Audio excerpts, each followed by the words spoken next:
are just starting your NEET PG preparation, or after this year's exam you believe that the best is yet to come from you, then this video is for you. So hi everyone, this is Dr. Vidita Pathak, and today's video will be divided into two parts. The first part will be how my day looked like during the preparation, and the second part will reflect upon the complete year during my preparation. Preparation of my day used to start a day before. When I go to sleep, I used to write down all the things that I have to do next day. For example, the questions that I have to do, the course that I have to cover, and the recall that I have to do, all of that I used to write it down. What it does was, when I used to wake up the next day, I don't have to give my time and energy into thinking what to do, because that really affects your entire day. And this leads to another important thing, which is bed to chair time. If you already have written down all the things that you have to do, then the bed to chair time decreases. The moment you wake up from your bed and the moment you start studying, that is the bed to chair time. And ideally, I think it should not be more than 40 to 45 minutes in the morning, because the more you stretch it, the more lazy you become and your day becomes unproductive. So after waking up and after having my breakfast and my coffee, I used to start studying at around 10 a.m. in the morning. I'm not a morning person and I don't cry about it, because I think that your day should start when you feel the most productive. And I used to feel productive later in the day, so I used to start at around 10 a.m. Now I used to divide my day into time slots. For example, time slot between breakfast till lunch, then lunch till dinner, and then post dinner. If I started at 10 a.m. and I used to have my lunch at around 1 p.m. So I would usually have like 3 hours. Out of these 3 hours, my goal would be to study for at least 2 hours. And that 2 hours would be by the watch. And I used to take this very seriously, that when I get up from my chair for my lunch, my timer should be at 2 hours or more. And that should even include the time that I used to go for drinking water or turn the pages and looking just through my wall, and I'm not in my deep focus study mode. I used to pause that timer. That timer would show me the actual amount of focus study that I have done, and that should be at least 2 hours between my breakfast to lunch. Then from 2 p.m. till 8 p.m. at night, when I used to have dinner, that would be around 6 hours. And my goal would be to, out of these 6 hours, to study for at least 4 hours of studies and still have a buffer of 2 hours for the snack time or playing with my dog or just listening to music and all. So from breakfast till dinner, I would have 6 hours of proper study. When I used to get up for my dinner, my timer should have a time of 6 hours of studies. Then post dinner, I used to sleep at around 1 a.m. or 2 a.m. So productivity would be very low after dinner. But I used to make sure that post dinner also there should be a focused study of at least 2 hours. So that would account for 2 hours between breakfast to lunch. Then from lunch to dinner, I would have 4 hours of studies. And post dinner, I used to have 2 hours of study. That would give me a total of 8 hours by the timer. That means this is the actual focused amount of study that I have done. Other studies, there must be time which I would be sitting in my chair but won't be as productive. That won't be counted in those 8 hours. Okay, that would be without the timer, with the timer paused. So every day, if you study, I believe that if you study for 8 hours, but that too should be a very focused study with no distraction, even for drinking of water won't be included in that.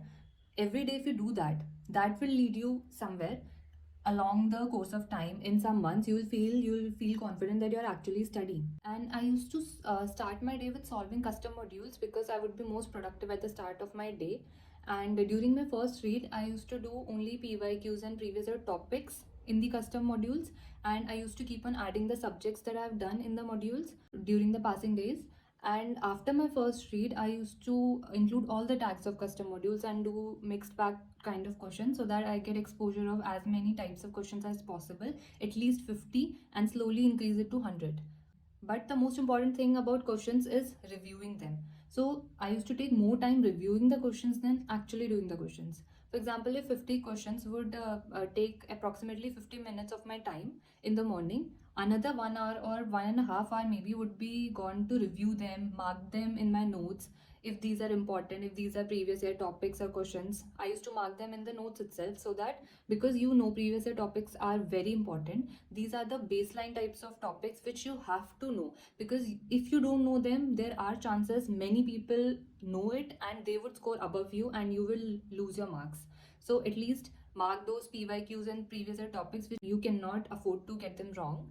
So that I used to do, and then I used to do the active recall part, because in these first half of my day I used to be most productive. Slowly, after 6 p.m. or post dinner, when I used to be tired, then I used to do the passive reading or watch the lectures and wind up at the last. Now, talking about the timelines throughout the months, I started my preparation around October 2024, and from October till December 2024, my first read was completed. But that first read did not include certain subjects which I had no notes of. For example, the small subjects of fourth year, for example, the anesthesia and the psyche, radio, even the biochemistry, which I had no notes of. I decided to do it directly from the BTR.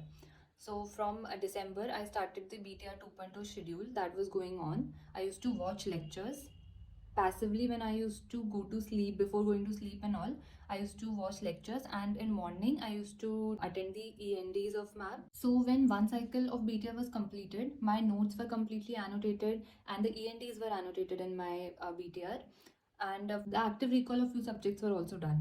In the next cycle, my goal was to incorporate more active recall of all the subjects once or twice if those are weak, and do ENDs of another cycle which was going on.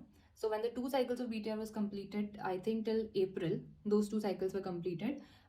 My two revisions of BTR were done. And then my next goal was to complete another cycle of revision till May NICT to know exactly where I stand in the competition. So I gave May NICT very wholeheartedly, and I got a rank of 4123 there.